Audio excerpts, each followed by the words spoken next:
Mesdames et messieurs, chers amis, la justice a enfin vaincu la politique de complaisance et de marchandage. Le juge d'instruction vient de prononcer un non-lieu sur les accusations de terrorisme. Une fois de plus, la légitimité de la résistance iranienne pour la liberté est démontrée. Au bout de 10 ans, la justice française a non seulement reconnu que l'accusation de terrorisme n'a aucune valeur, mais elle reconnaît aussi que depuis le début, cette accusation était sans fondement. Je voudrais ici remercier infiniment tous les avocats pour leurs efforts. Surtout Maître Leclerc, Maître Bourdon, Maître Baudouin, Maître Lévy, Maître Serre, Maître Sénic, Maître Estasi, Maître Dartoville, Maître Barré, Maître Champottier, Maître Moukarzé et d'autres avocats. La justice française a également reconnu que cette accusation était seulement basée sur l'inscription de l'OMPI sur la liste noire européenne.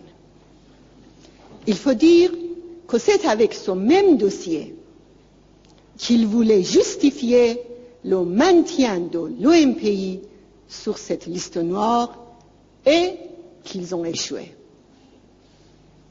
Tout le monde sait bien que l'inscription sur la liste noire a été faite à la demande du régime des mollahs. En plus, la Cour européenne de justice a démontré que cette accusation était sans fondement. Nous avons dit depuis le début que ce dossier était vide et que le seul objectif était de satisfaire la demande des mollahs pour éliminer la résistance. Mais c'est un échec total, parce que c'est une juste résistance qui a des racines profondes dans la société iranienne. Ils ont lancé beaucoup d'accusations et fait d'énormes pressions, et même sous prétexte de contrôle judiciaire, on ne pouvait pas se voir ni se parler.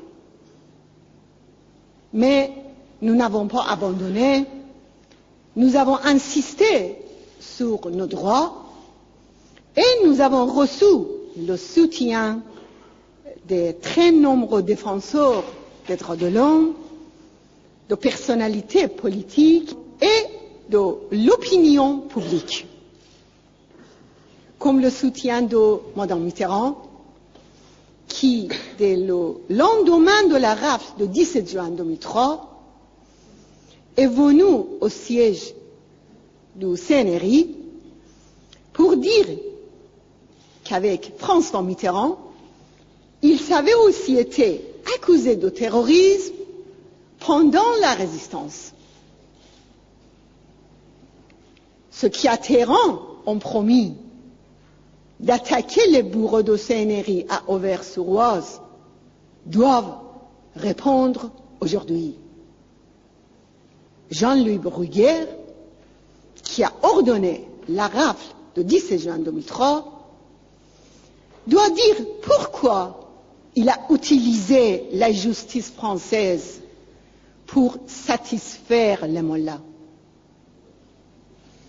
Ceux qui, pour cacher leur marchandage avec les mollahs, voulaient agir vite à cause, soi-disant, d'une menace terroriste urgente, doivent répondre. Où est passée cette menace? Qui était la source de ces accusations, sinon le régime iranien?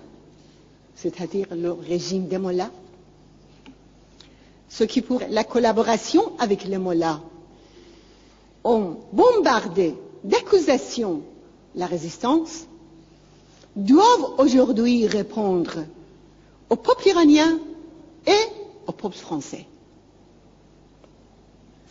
Pourquoi, pour servir les mollahs, ils ont dit